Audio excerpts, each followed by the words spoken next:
two tables for cohesive soils and cohesionless soils. So the cohesive soils is the clay, while the cohesionless soil is the sand. Alright. So and majorly or always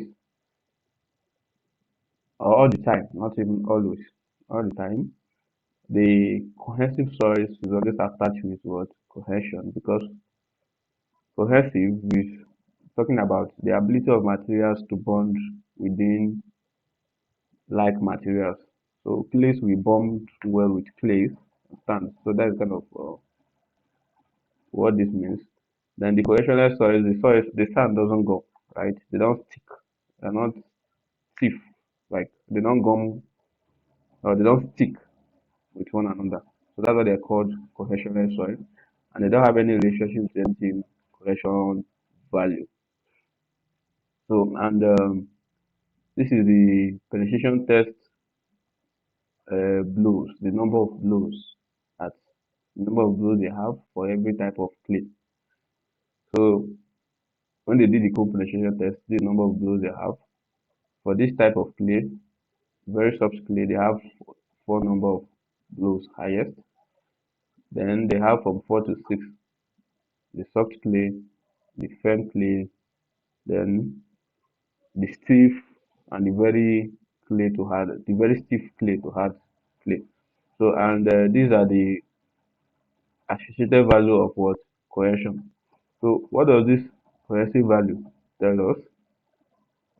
So the this value indicate that the shear strength of the soil that comes from the bonding between its particles. So it actually shows how stiff or how thick, sorry, not stiff, but how thick, like how gummy. So how gummy the clay particles stick together without any external pressure. Like it's not like you're using your hand to gum the clays together. You're not supporting the clays with your hand. So what it's saying is that this value tells you how thick or how gummy the clay is without any support from external pressure. So on its natural state, this is how gummy it is. Then what does this now tells us? So it talks about the soil strength without confinement. So it means that the higher value of this cohesion means that the soil can resist shear even where there is little or no normal what stress. Just like I've said before. It means that this will tell you how this soil or the extent it can withstand what or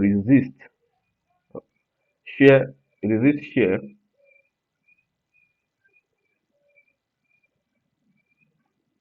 Okay. So it tells you how this soil can what resist shear. Okay.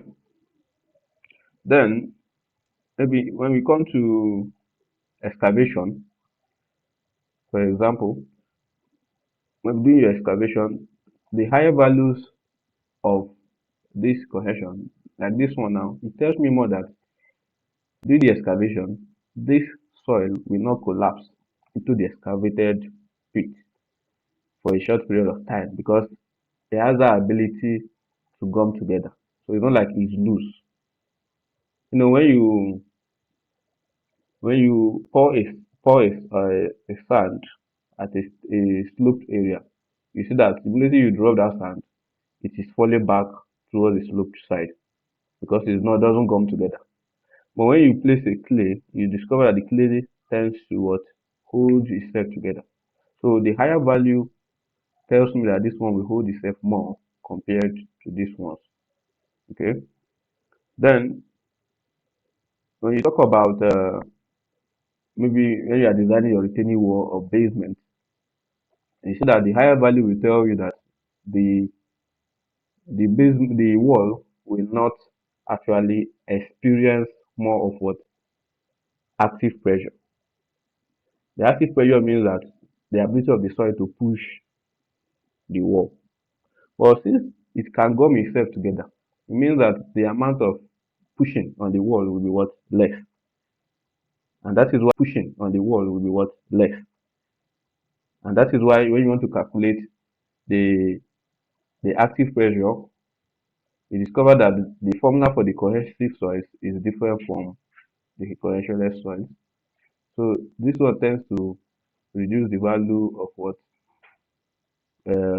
active pressure on the wall, but this one tends to increase it because it is not doesn't come together.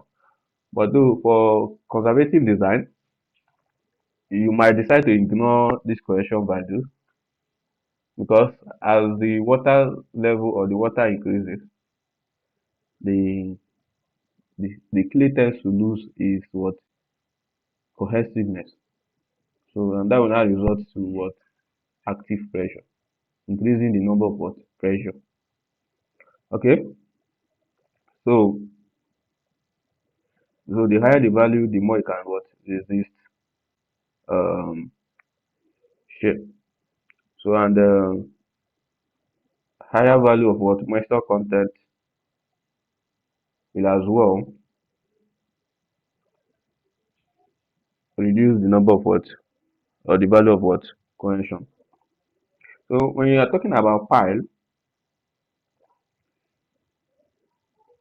so when you talk about pile, this now tells you that you know when we explained the different types of pile, we talk about frictional piles, we talk about end bearing piles. So the more value the cohesion value, the more the frictional bearing or the frictional resistance will increase. Means that if you're going to gum more on the pile and you're going to hold more of what load, preventing the pile from what settling.